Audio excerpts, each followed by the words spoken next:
নমস্কাৰ জোনাক এডুকেশ্যনলৈ তোমালোক সকলোকে স্বাগতম জনালো মৰমৰ ছাত্ৰ-ছাত্ৰীসকল দশম শ্ৰেণীৰ যিখন এক্টিভিটি বুক আছে সাধাৰণ গণিতৰ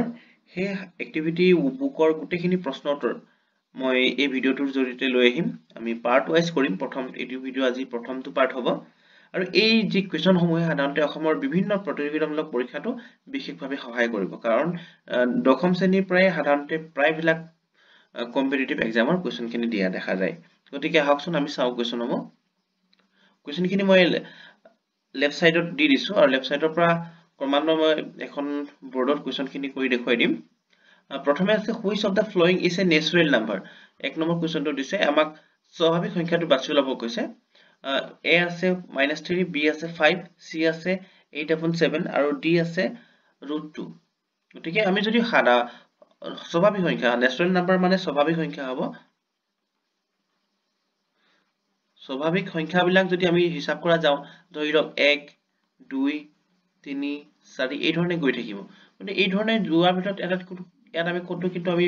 মাইনাস দেখিবলৈ নাপাও বা ভগ্নাংশ দেখিবলৈ নাপাও বা কোন ধৰণৰ ৰুট সংখ্যা দেখিবলৈ নাপাও গতিকে স্বাভাৱিক সংখ্যাবিলাক হ'ব ইয়াত অপচনৰ ভিতৰত বি নম্বৰটো শুদ্ধ হ'ব যাৰ অপচনত আমি লিখিব পাৰিম আমি 5 question number 2 which of the following is a rational number মানে rational মানে পৰিমেয় সংখ্যা হয় দুই নম্বৰটো পৰিমেয় সংখ্যা কৈছে পৰিমেয় সংখ্যাটো বাছি উলাবলৈ দিছে এটা পৰিমেয় সংখ্যাটো বাছি উলাবলৈ আমি জানো যে পৰিমেয় সংখ্যা হ'বলৈ হলে সাধাৰণতে p/q অৰ্থাৎ p/q হ'ব লাগিব এই ধৰণৰ যেটো আহি আছে তাৰ ভিতৰত আমি যদি চাও ৰুট আছে কিটাটো অশুদ্ধ হয় তাৰ ভিতৰত পাইটো এটা পৰিমেয় সংখ্যা হ'ব নোৱাৰে কিন্তু যেটো c অপচন আছে c অপচনটো 3/5 আছে গতিকে এটো আমাৰ শুদ্ধ উত্তৰ হ'ব অৰ্থাৎ পৰিমেয় সংখ্যা হ'ব এইখিনিত বুজাবলগীয়া বিশেষ নাই গতিকে মই ডাইৰেক্ট অপচনখিনি দেখাই দিছো যত আমাৰ বুজাবলগীয়া প্ৰয়োজন হ'ব মই তাত বিতংকৈ বুজাই দেখাই দিম পৰৱৰ্তী প্ৰশ্ন আহিছো question number 3 which of the following is not an irrational number এটা কৈছে যে not কৈছে irrational number আমাক যেতিয়া OMR শীটত যেতিয়া প্ৰশ্ন দিব মানে মাল্টিপল চয়েস কোৱেশ্চন দিব তাত এই ধৰণে এটা সৰু সৰু পাজল লগাই দিব গতিকে এইখিনি আমি ভুল কৰি আহিলে আমাৰ এটা নম্বৰ আমি জনা প্ৰশ্নটো আমি এৰিবলৈ কৈতে আমাৰ মানে অপৰিমেয় সংখ্যা নহয় তাৰ মানে আমাক ডাইৰেক্টলি কৈ দিয়া নাই যে পৰিমেয় সংখ্যা হয় বুলি এতিয়া আমি যদি চাও গুটেখিনি অপৰিমেয় হয় এটো মানে ইৰেশনাল তাৰ মানে বুজাই দিছো লগতে 3 নম্বৰটো আছে অপৰিমেয় তাৰ মানে এটা অপৰিমেয় সংখ্যা বুলি আমাক কৈছে যে নহয় বুলি কৈছে অপৰিমেয় নহয় বুলি কৈছে তাৰ মানে অপৰিমেয় নহয় মানে আমাক বিচাৰিব দিছে যে পৰিমেয় সংখ্যা কোনটো হয় এটা যদি আমি চাও এটোটো অপৰিমেয় হয় বা ইৰেশনাল হয় বি হয় সি হয় আৰু 16 যেটো ডি নম্বৰ অপচনত আছে √16 ক যদি আমি ভাগ আনসাৰ ওলাও যেনেকে 4 যদি আমি স্কয়াৰ কৰো তেতিয়া 16 পাম গতিকে আমাৰ যেটো ডি আছে ডি √16 ৰ ভ্যালু হ'ব সাধাৰণতে 4 গতিকে আমাৰ যদি 4 সংখ্যাটো এটা পৰিমেয় সংখ্যা হয় গতিকে আমাৰ ডি টো আমাৰ শুদ্ধ হ'ব question number 4 which of the following is not a rational number মানে আমাক এটা কো উল্টাই দিছে সব অপৰিমেয় বুলি উলাবলৈ দিয়া নাই কিন্তু not a মানে পৰিমেয় নহয় বুলি কৈছে পৰিমেয় নহয় মানে অপৰিমেয় হ'ব গতিকে যেতিয়া আমি চাও যে বাৰ দিয়া আছে এটো 1.5 4 নম্বৰ কোৱেশ্চনটো 1.5 টো সাধাৰণতে এটো পৰিমেয় হয় তাৰ পৰা 1 পইণ্ট এনেকে দিছে 1.63 ওপৰত বাৰ দিছে গতিকে 1.60 ওপৰত বাৰ যদি দিছে তেতিয়া এটো কিন্তু পৰিমেয় হ'ব হদাই মনত ৰাখিবা কি কাৰণে পৰিমেয় হ'ব কাৰণ 1.60 লয়াত যদি আমি ইয়াৰ লগত এটা আমি p/q আকৃতিত আমি লিখিব পাৰিম তাৰ পৰা c দিছে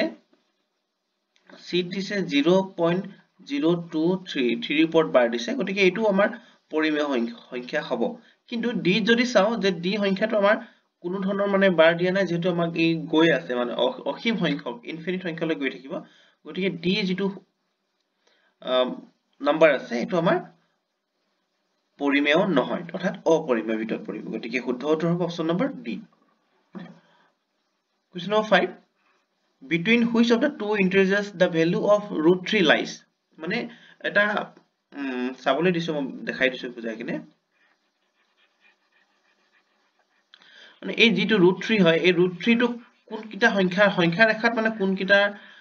নাম্বাৰৰ ভিতৰত মানে কোড পৰিব গৈছে এই √3 যেটো ভ্যালু হৈছে 1.7320 এনেকে বাৰ যাব অৰ্থাৎ আমি যদি চাও মানে 1.7320 তাৰ মানে 2 তকৈ সৰু আছে 2 তকৈ সৰু হয় কিন্তু 1 তকৈ ডাঙৰ গতিকে 1 আৰু 2 ভিতৰতে এই সংখ্যাটো আমাৰ পৰিব গতিকে 1 আৰু 2 ভিতৰত পৰিলে আমাৰ অপচন নম্বৰ 1 শুদ্ধ হ'ব যেহেতু 1 তাৰপৰা আমি একৰ পিছত লিখিব পাৰো যে 1.1 তাৰপৰা 1.2 এই ধৰণে আমি লিখিব পাৰো 1.3 প্ৰথমে 1 আহিলে তাৰপৰা 1.1 1.2 1.3 1.4 তাৰ আৰু আমি ক্ষুদ্ৰ সংখ্যাত ভাগ কৰিব পাৰো 1.9 তাৰপৰা 1 তাৰপৰা আহিব 2 গতিকে 1.7 আহিলে 1.4 ইয়াৰ মাৰ ভিতৰতে পৰিলে 1 আৰু 2 ভিতৰতে সংখ্যাটো পৰিলে question number 6 আহিলে which of the following numbers lies on the right hand side of √5 on the number line মানে সংখ্যা ৰেখাৰ সোঁফাললৈ যি √5 আছে √5 ৰ নাম্বাৰটো মানে কোনটো জায়গাত থাকিব তাৰ ভ্যালুটো মানে কি হ'ব √5 ৰ যেটো ভ্যালু তো √5 ৰ ভ্যালুটো ওলাব হলে আমি প্ৰথমে চাব লাগিব যে সংখ্যা ৰেখাত কোনটো নম্বৰ থাকিব সংখ্যা ৰেখাৰ সাধাৰণতে কোনটো নম্বৰ যদি থাকে আমি প্ৰথমে যদি সংখ্যা ৰেখা ওলাই লও 0 1 2 3 এই ধৰণে সংখ্যা ৰেখা গৈ থাকিব কিন্তু সংখ্যা ৰেখা আমি প্ৰথমে দুইত আমি চাম দুইত যদি আমি এটা লম্ব বনাও লম্ব মানে 90 ডিগ্ৰী কোণ বনাব লাগিব দুইত লম্ব বনাই যদি আমি চাও যেটো 1 0 পৰা 1 লৈ সমান ডিসটেন্স আছে আমি এটো আমি সমান ডিসটেন্স লম মই স্কেলৰ লগত জোখা নাই জাস্ট বুজিবৰ কাৰণে দেখাই দিছো যদি সমান ডিসটেন্স লও তেতিয়া হলে আমি চাও যে 1 0 পৰা 1 লৈ 1 পইণ্ট আৰু 1 পৰা 2 লৈ 1 পইণ্ট অৰ্থাৎ ইয়াৰ ভ্যালু কিমান হৈছে 2 অৰ্থাৎ কোনটো সংখ্যাত পৰিছে 2 আছে যদি 2 আছে তেতিয়া হলে ইয়াৰ ভ্যালুটো কিমান হ'ব 1 হ'ব 1 ইয়াৰ মানটো লাভ লাগে তো ইয়াৰ ভ্যালুটো কি হ'ব পাইথাগোৰাছৰ উপপাদ্য মতে 2 square plus 1 square equal two ধৰিলো যাও ই o আৰু ই a তো o a স্কয়াৰ হ'ব তো o স্কয়াৰ 2 স্কয়াৰ মানে ফাৰ্স্ট এটো কি হ'ব 2 স্কয়াৰ মানে 4 আৰু 1 স্কয়াৰ মানে 1 equal to o a square তো o a স্কয়াৰ মানে 2 4 কে 5 হ'ব এটো o a স্কয়াৰ আছে যেটো স্কয়াৰ আছে তো স্কয়াৰ কাটিলে আমি ৰুট দিব লাগিব গতিকে ইয়াৰ ভ্যালুটো কি হ'ব √5 হ'ব তো সংখ্যা ৰেখাৰ কোনটো নম্বৰত বহিছে হেতু হ'ব 2 ত বহিছে আমাৰ এই কোৱেশ্চনটো গতিকে 6 নম্বৰ উত্তৰ হ'ব option number B question number 7 টো মই কৈ আছো √3 লগত যদি আমি √3 যদি পূৰণ কৰো তেতিয়া হলে যেনেকৈ আমি √3 √3 তেতিয়া ভ্যালু হ'ব 3 3 টো এটা পৰিমেয় সংখ্যা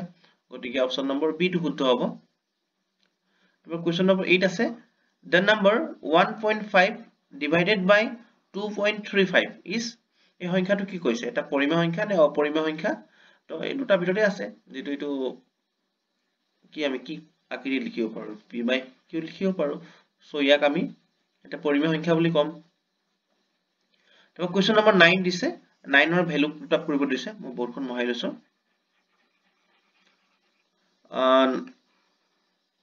9 ৰ ভ্যালু যদি এটা কোৱেশ্চনটোৰ যেটো ভ্যালু চাও যেনে √3 প্লাস √2 বিটুইন ব্ৰ্যাকেট আছে দুটা ব্ৰ্যাকেট আছে আৰু √3 মাইনাস √2 দুটা a square minus b square ফৰ্মুলাত আছে যেটো দুটা সংখ্যা আছে a square minus b square equal to a plus b equal to a plus b a minus b so আমি a স্কয়াৰ মাইনাস যদি b স্কয়াৰ চাও √3 স্কয়াৰ মাইনাস √2 স্কয়াৰ তো 3 মাইনাস 2 ইকুৱেল টু 1 গতিকে 3 মাইনাস 2 1 যদি আছে option number সি হ'ব আমাৰ শুদ্ধ উত্তৰ কোৱেশ্চন নম্বৰ 10 আছে the value of 32 to the power 1 divided by 5 is মানে কোৱেশ্চন নম্বৰ 10 টো আছে 32 ৰ ভ্যালু কি আছে পাৱাৰ আছে 1 by 5 তো 32 ৰ পাৱাৰ 1 by 5 মানে কি 32 পাৱাৰ কি হ'ব যদি 2 ক আমি 5 বাৰ পূৰণ কৰো 2 পূৰণ 2 পূৰণ 2 পূৰণ 2 পূৰণ 2 তেতিয়া ইয়াৰ ভ্যালু হ'ব 32 তো ঠিক আছে 32 ৰ যদি চাও 2 লগত কিমান পাৱাৰ হ'ব 5 পাৱাৰ হ'ব আৰু অলৰেডি ইয়াৰ কিমান পাৱাৰ আছে 1 by 5 আছে 5 আৰু 5 কাটিলে আনসাৰ থাকিব আমাৰ 2 গতিকে ইয়াৰ শুদ্ধ উত্তৰটো option number D question number 1 আছে which is the smallest natural number মানে আটাইতকৈ সৰু যেটো স্বাভাৱিক সংখ্যা নেচুৰেল মানে স্বাভাৱিক সংখ্যা হয় এই সৰু স্বাভাৱিক সংখ্যাটো কি যদিহে আমি সৰু নেচুৰেল মানে লিখি দিছো অসমীয়াত স্বাভাৱিক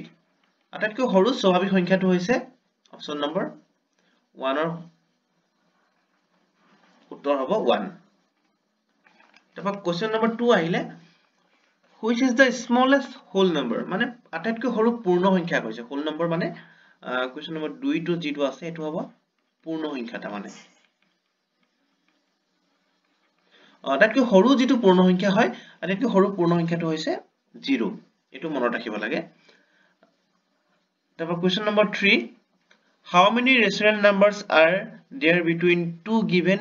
unequal rational number unequal অৰ্থাৎ যেটা ইকুৱেল নথকা যেটা সমান নোহোৱা ৰেচনেল নাম্বাৰৰ মাজত কিমান সংখ্যক ধৰি লওক 3 আৰু 4 মাজতে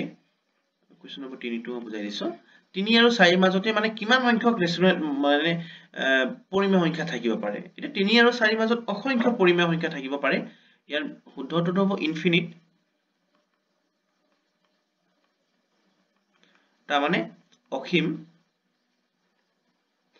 কিলে অসীম বুলি কও আমি যদি চাও 3 আৰু 4 মাজত কি ধৰণে অসংখ্য সংখ্যা আছে যেনেকে 3.1 3.2 3.3 এই ধৰণে আমি অসংখ্য সংখ্যা লিখিব পাৰিম ইয়াক আমি সৰু সৰু সংখ্যাত আমি ভাগ কৰিব পাৰো সেই কাৰণে 3 আৰু 4 মাজত এটা দুটা সমান নোহোৱা সংখ্যা পৰিমেয় সংখ্যাৰ মাজত অসংখ্য পৰিমেয় সংখ্যা থাকিব পাৰে তাৰপৰা আহিলে কোৱেশ্চন নম্বৰ 4 আহিলে write a non-zero number which when multiply with root 5 is given to a rational number মানে root 5 সংখ্যাটোৰ লগত কি এটা সংখ্যা পূৰণ কৰিলে নন জিৰো নাম্বাৰ মানে জিৰো হ'ব নালাগিব সেই সংখ্যাটো এটা পৰিমেয় সংখ্যা হ'ব গতিকে আমি যদি চাও যে 4 নম্বৰ কোৱেশ্চনটো আমি যদি চাও যে ৰেচনেল নাম্বাৰ root 5 এটা অপৰিমেয় সংখ্যা হয় অপৰিমেয় সংখ্যাৰ লগত যদি 1/root 5 যদি পূৰণ কৰো তেতিয়া ভ্যালু হ'ব আমাৰ 1 যেটো root 5 1 যদি পূৰণ কৰো ভ্যালু হ'ব 1 গতিকে 1 এটা পৰিমেয় সংখ্যা গতিকে ইয়াৰ উত্তৰটো হ'ব 1/root 5 তাপাইলে কোৱেশ্চন নম্বৰ 5 আহিলে write a non-zero number which is multiplied by 5 plus root 3 gives a rational number 5 plus root 3 লগত আমি জানো এটা সংখ্যা